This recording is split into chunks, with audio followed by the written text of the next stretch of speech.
Welcome back to Library Choices channel. Today we'll be learning how to make this beautiful illusion neckline blouse. It can also be adapted to a dress and it's very simple to make. If this is what you would like to learn, kindly stay tuned till the end of this tutorial. Thank you. So now there are several styles of illusion blouse that you can do. There are some that come like an off shoulder. Okay, there are some that comes like in form of an halter neck. Different styles that you can do, but for this tutorial I'll be doing the one that will look like a yoke. So it's just going to be coming from around the armhole like this, and then it's going to taper downwards like that, and it's going to be centralized, which means that what I have on this side is what I'm going to have on the other side. There are some that are tilted to one side that will just come and curve like that. So whichever one you want to do is okay. So for this tutorial, like I said, we'll be doing the one that will be coming from our armhole, and then it will just go downwards like that. So let's just get right into our tutorial. So for this kind of tutorial, I'll advise, if you're working with the one that will just come from your upper part like this, that you work with this type of dart, because an armhole princess dart will give you opportunity to play around with this area. Let's say we are working with a straight dart, maybe a shoulder dart that will come from here. It will require that you start joining your yoke together or something, which is usually a mesh, which is a net that is very soft, and that can be giving you issues. So it is better that you just work with your princess dart that doesn't really have any seam line around this area, so it will give you opportunity to do any style that you want to do. So assuming you're doing maybe an off shoulder now, you know off shoulder just stops around here, you can do a straight dart and still get away with it. But for this type of style, it's better you just work with your princess dart style line. So the first thing you need to note is how open you or your client wants your, remember it's usually a net that is here and it's in the middle of the breast, which means the breast might be showing. So you need to determine how open you want this net to show, okay, how much of your cleavage you are willing to show. So after you have determined that, now let's say I'm working with 2 inches, okay, I want the opening on the bust point. That's where this is my bust point line. Remember, this is the bust point, this is the chest line, also the armhole line, this is the under bust, and this is the waist. So on my bust point line now, that's the nipple point. Let's say I'm willing to open it by 2 inches, okay. So this is unfold now. I'm just going to take my tape measure and measure 1 inch, and then I'm going to dot it here. And remember I said it's going to taper downwards like this. So we'll go over to our waistline. Whatever you want to use there also you can use, but it should not be more than what you have here. So you can use like 1/2 inch or 1/4 of an inch. Let's say I'm using 1/2 inch, I'll have my 1/2 inch here. So I'm going to be connecting this to this, and like I said, I want it to just go towards my armhole because I want the illusion to also involve the upper parts of the blouse. So now remember, this is a princess dart seam line, which means I'm going to be cutting this off and I'll still be joining it together. So whatever it is that you want to take, you have to take into consideration of that allowance that you're going to use to join it, so that you'll not be looking awkward. So whatever I want to do now, I'll make sure that from this my princess dart seam line, I'm going to go up by at least 1 inch, okay, so that it will give me enough room to join my side front to my center front later when I'm done. And once I have these important marks now, using my curved ruler, I'm going to connect all of them together. So now I'm going to take my ruler, and then I'll take the curved part like this and then connect this to my armhole. And then after connecting this to my armhole, here I'm going to connect from my bust point to my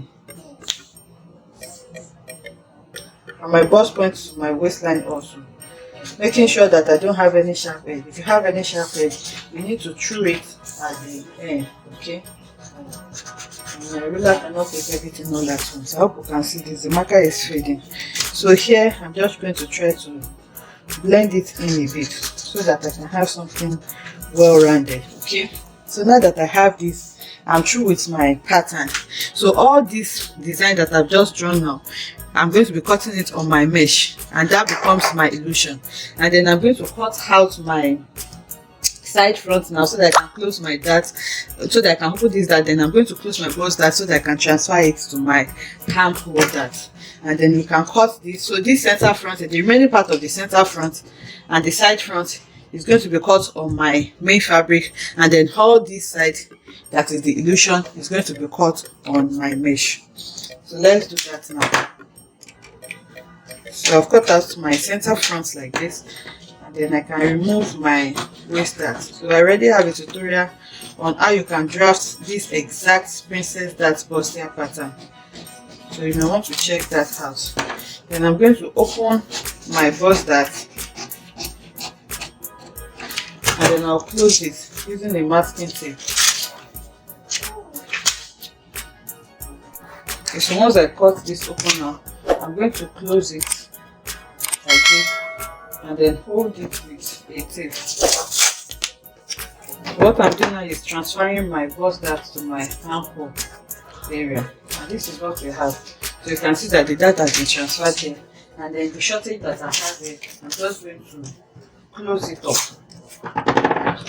by cutting another pattern, and then I'll place it under here now, and then I'll blend it in.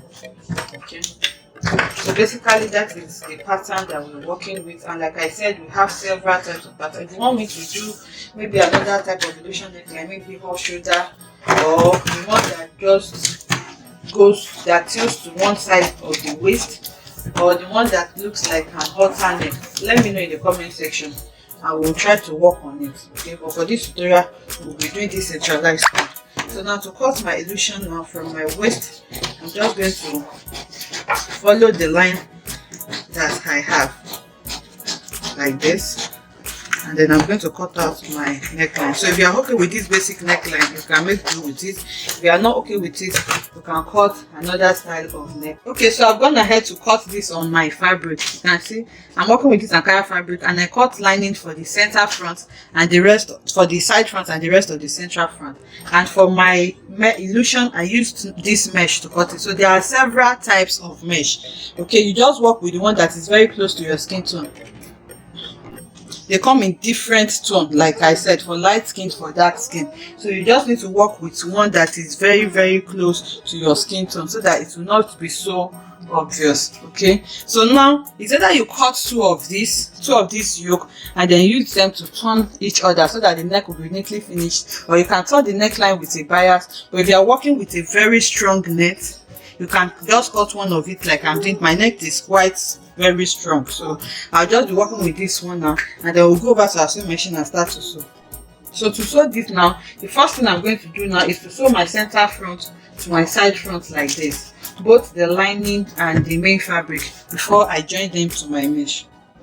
So I've joined the center front and the side front together like this, and I did the same on my lining. So the next thing to do now is to start joining this to my yoke. Okay, so to do this, I'm just going to place this on my yoke. Let me take this so that we can see it better. Okay, so now this side of my yoke, I'm going to take my side front now and then sew it by joining it like this. Okay, it has to match once you use the same measurement for it. So now my yoke, I'm going to join it one side first, and then I'm going to use my lining to turn it so that it will be neatly finished before I do the other side. Okay, so I've joined this I've joined one side of my mesh to the Ankara fabric now, as you can see. So now, like I said, for it to be neatly finished, I don't want to be seeing all this. I'm going to be covering it up with my lining. So I'll take the lining that corresponds to this side like this. Remember, it's supposed to cover it up like this. So now to completely cover it, I'm just going to flip it over, and then I'm going to match it to my fabric and then sew it. So I'm going to be sewing it on this side so that I'll just follow the seam line that I already have here. So by the time I sew it like this, it's going to cover up the rough edges for me. Okay, so I've gone ahead to add my lining to it, and you can see how neat it is on the inside now. So the same way I did that for my lining for my first side, I'll do the same on my other side. I'm going to place my Ankara on it and then join the lines together, and then I'm going to cover it up with the lining. So I've gone ahead to sew it on both sides now, and you can see the inside is looking really neat. So now for it to relax well, I'm just going to flip this over, and then I'm going to notch it round. Remember, it's a curve, so I'll notch it round so that it can relax well for me. And then I can also go ahead to top stitch on the lining by flipping the allowance on the lining like this. And after flipping the allowance on the lining, you just top stitch on it so that it relaxes well for you. And remember, if you are doing it for a client, you need to pad the breast area so that your bust can be standing really well, and then you give it a good press. So now I'll take this to the mannequin so that we'll see what this is looking like. Okay, so this is what our illusion neckline is looking like on the mannequin. As you can see how beautiful it is, and how open you want it depends on you. Remember, I took my 1 inch on my bust point, which is here. So if you don't want it this open, you can go up like 1 or 2 inches before you take your 1 inch, so that this side will still be narrow, to not be this wide. Okay, you can do any adjustment that you want with it. And like I said, it doesn't have to be centralized like this. The illusion can come from one side and then tilt towards the other like that, depending on any style that you want to perform. And if you have any style in mind that you want us to do, let us know in the comment section. This is really beautiful and it's very simple to make. See you in the next one. Bye.